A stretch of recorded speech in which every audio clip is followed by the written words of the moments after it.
You can say goodbye to U.S. Cellular Is Field. expected to give final approval tomorrow to that landmark deal that will put a new name on Mile High Stadium for the next 21 years. The Willis Tower. Now the famous skyscraper's name is in question again. Professional service company Aon is buying Willis. What we call buildings might seem arbitrary and trivial, but it is, in fact, an expression of our values and our culture. A name can shape how we think about a building, interact with it, or care for it. It can be an important part of the design itself, to communicate an architect's intention, or it might be something sold to the highest bidder. In this video, we'll take a look at how and why buildings are named and explore some of the unexpected consequences. Stay tuned.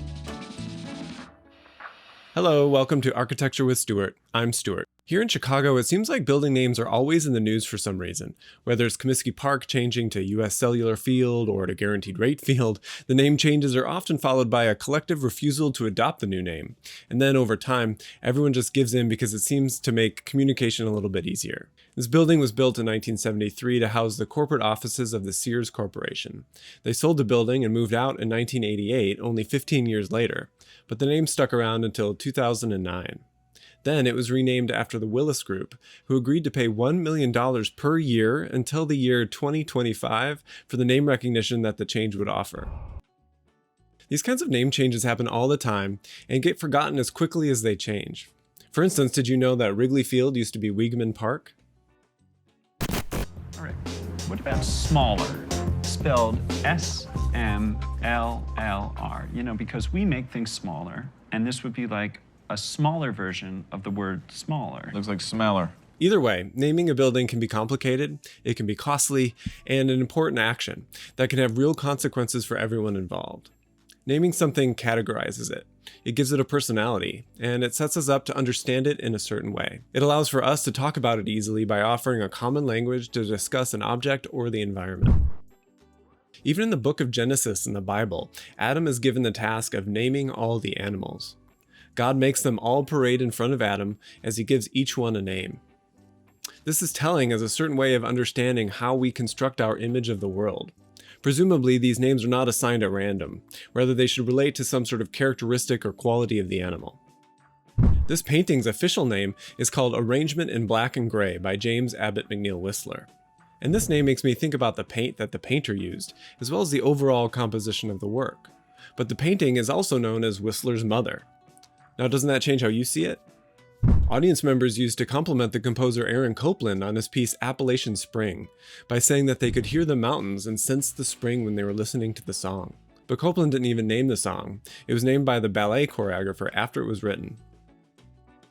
Of course, talking about buildings, names can come from a lot of different places.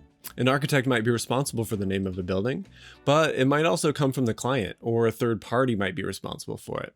Or finally, the public might come up with it with some nicknames that relate to their personal experience with the structure. Names, when they come from the architects, are motivated by all sorts of different factors. Often inside of a firm, a project will take on a few working names before one is solidified.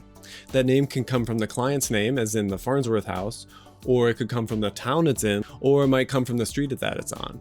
But beside names coming from some external or context-derived moniker, architects might have their own internal naming system that has more meaning for them. For instance, in the early work of the architect Peter Eisenman, he did a series of houses that are all named by Roman numerals in chronological order of their design, so like House 1, House 2, House 3, and so on.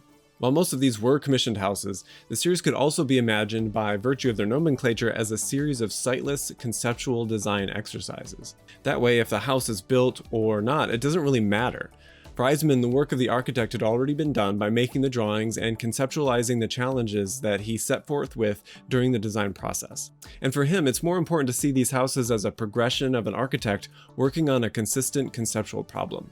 Naming the houses as a series allows the architect and others to see them as a collection. They aren't individual acts of design that only respond to contextual or client needs. Rather, they form an iterative series of autonomous design exercises for the architect. In this case, it's an investigation into the presence of a grid, and the ability of us, the audience, or the architect to understand the grid's deformation. On Peter Eisenman's website, in an essay written about his work, there's a comparison between the House 6 and Beethoven's Fifth Symphony, also known as Symphony No. 5 in C minor. He'll tell us what he wants to be called.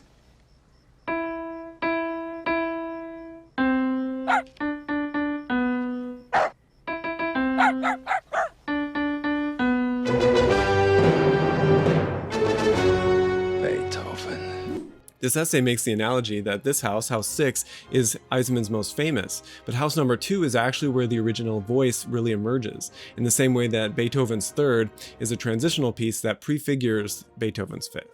One important point of this naming strategy is that we always have to say the author's name as part of the title. So we say Beethoven's Fifth or Eisenman's House Sixth, and that just seems like good marketing. The Beethoven analogy is also interesting because symphonic compositions often have a generic name that can describe the work's composition type, its key signature, and featured instruments. This could be something simple like Symphony No. 2, meaning it's the second symphony written by that composer, or Minuet in G major, minuet being a type of dance, or Concerto for 2 cellos, an orchestral work featuring 2 cellos as soloists. And buildings might be named like that too. For instance, the architect John Hicks, he also named his buildings in a series, and then he switched to a name that describes an important element, like the wall house, which is an entire house arranged around a wall with public space on one side and more private spaces on the other. Or you might have the half house, which is made up of halves of shapes. And I did a walkthrough of that building in a video that I'll link above. John Hicks then switched to poetic names like the House of the Suicide or the House of the Mother of the Suicide, which are part of Hicks' Mask series and are often considered 2 characters, a mother and a son. Each project is a 9-foot by 9-foot cube, and it's topped by a crown of steel spikes, and the name prompts us to see these buildings and kind of empathize with them almost like they're living beings. Or names by architects might be determined by some driving formal concept, like in Greg Lynn's embryological house, which gains its name for how the building was conceived. The house was sort of grown in the computer based on parameters that were input by Lynn. There is no single house, rather it's a collection of options and possibilities. And Greg Lynn refers to these as eggs, and no 2 eggs are alike, yet they all bear a family resemblance to one another.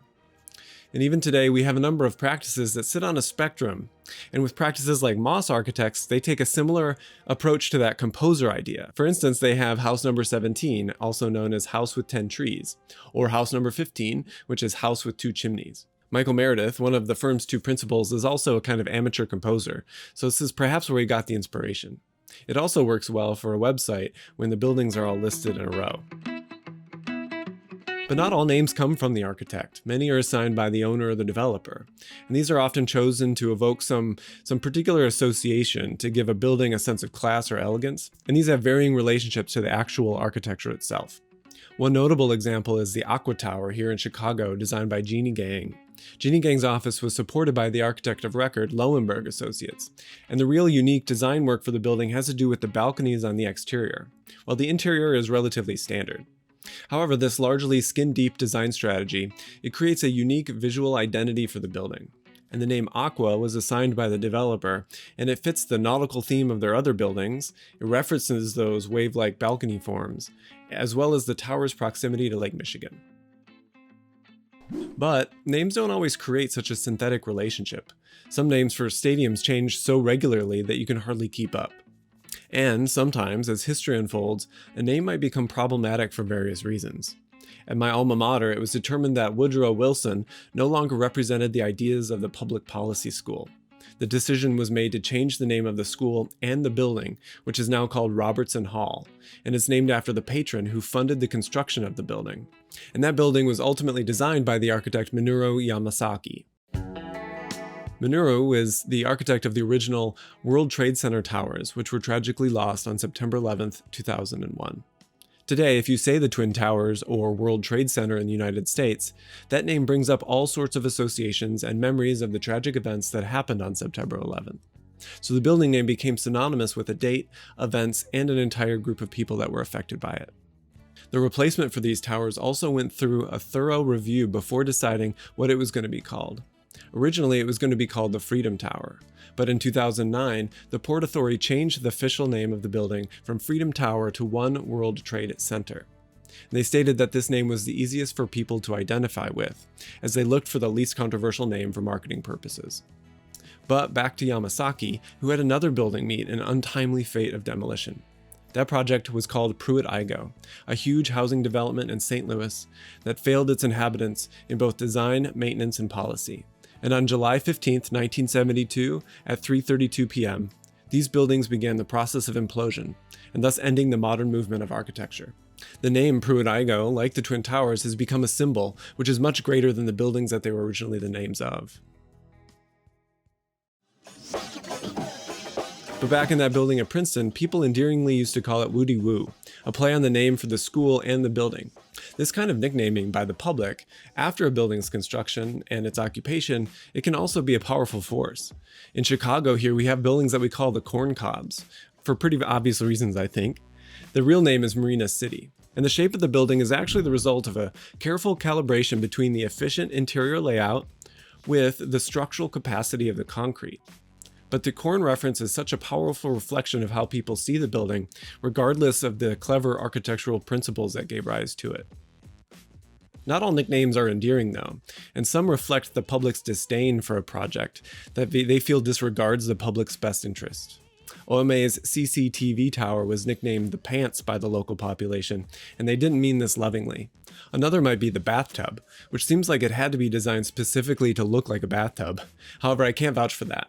But either way, the public is baffled by the design that could never be taken seriously. Then you have the Gherkin, a pickle. What are some of your favorite building names? Please consider giving your thoughts in the discussion section below. I absolutely love the conversations that we get to have in each video, and I read them all and I try to respond to them all as well. There's also now an option for channel membership, which will give you priority to comment for response. There's also the chance to download any 3D models of buildings that we use in our videos, and to see some behind the scenes write-a-room recordings. If that level of engagement seems like too much, subscribe is a great way too, and we'll make sure to fill your feed with weekly content just like this. And if you're new to the channel, you might also enjoy some of these related videos. See you over there.